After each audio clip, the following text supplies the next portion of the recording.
जिन्हें चांद पर चंद्रयान को उतारने की मिली जिम्मेदारी। इसरो के लिए छोड़ दी थी पीएचडी। मंगलयान मिशन में निभाई थी अहम भूमिका। ऐसे मिली चंद्रयान 3 की जिम्मेदारी, जाने। इंडियन स्पेशल रिसर्च ऑर्गेनाइजेशन यानी इसरो 14 जुलाई को अपना महत्वाकांक्षी चंद्रयान मिशन 3 लॉन्च करने जा रहा है। आंध्र प्रदेश के श्रीहरिकोटा में स्थित सतीश धवन अंतरिक्ष केंद्र से ये उड़ान भरेगा, जो 23 या 24 अगस्त को चंद्रमा की सतह पर उतर सकता है। चांद पर चंद्रयान उतारने के लिए इस मिशन की जिम्मेदारी संभाल रही रितु कारिधाल। उत्तर प्रदेश की राजधानी लखनऊ से ताल्लुक रखने वाली रितु कारिधाल को रॉकेट वुमन ऑफ इंडिया के नाम से जाना जाता है। अंतरिक्ष के क्षेत्र में काम करने के लंबे अनुभव को देखते हुए इसरो ने चंद्रयान 3 का मिशन डायरेक्टर रितु को बनाया है। इससे पहले वे चंद्रयान 2 समेत कई बड़े अंतरिक्ष मिशनों का भी हिस्सा रह चुकी हैं।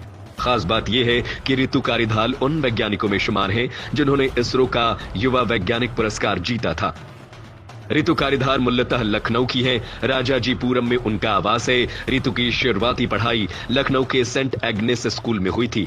इसके बाद उन्होंने नवयुग कन्या विद्यालय से पढ़ाई की। लखनऊ विश्वविद्यालय में भौतिकी से एमएससी करने के बाद रितु ने एरोस्पेस इंजीनियरिंग से एमटेक करने के लिए Indian institute of science Bengaluru का रुख किया। एमटेक करने के बाद रितु कारिधाल ने पीएचडी करनी शुरू की और एक कॉलेज में पार्ट टाइम प्रोफेसर के तौर पर पढ़ाने लगी। स्टार सन की रिपोर्ट के मुताबिक इसी बीच 1997 में उन्होंने इसरो में जॉब के लिए अप्लाई किया। वहां उनकी नियुक्ति हो गई। मुश्किल ये थी कि जॉब के लिए उन्हें पीएचडी छोड़नी थी, जिसके लिए वो राजी नहीं थी। जिन प्रोफेसर मनीषा गुप्ता की गाइडेंस में वो पीएचडी कर रही थी, जब उन्हें ये पता चला तो उन्होंने रितु को इसरो ज्वाइन करने के लिए प्रोत्साहित किया। रितु कारिधाल को पहली posting UR Rao satellite centre में मिली थी।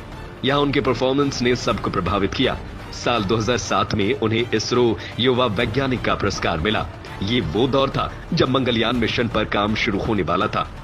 एक इंटरव्यू में रितु कारिधाल ने बताया था कि अचानक ही मुझे बताया गया कि अब मैं मंगलयान मिशन का हिस्सा हूं।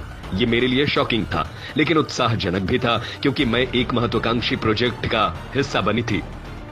रितु कारिधाल चंद्रयान 2 की मिशन डायरेक्टर थी। उनके अनुभव को देखते हुए 2020 में ही इसरो ने यह तय कर दिया था कि चंद्रयान 3 का मिशन भी रितु के ही हाथों में होगा। इस मिशन के प्रोजेक्ट डायरेक्टर पी वीरामुथुवेल है। इसके अलावा चंद्रयान 2 मिशन के प्रोजेक्ट डायरेक्टर रही एम वनिता को इस मिशन में डिप्टी डायरेक्टर की जिम्मेदारी दी गई है, जो पेलॉड डाटा मैनेजमेंट का काम संभाल रही हैं।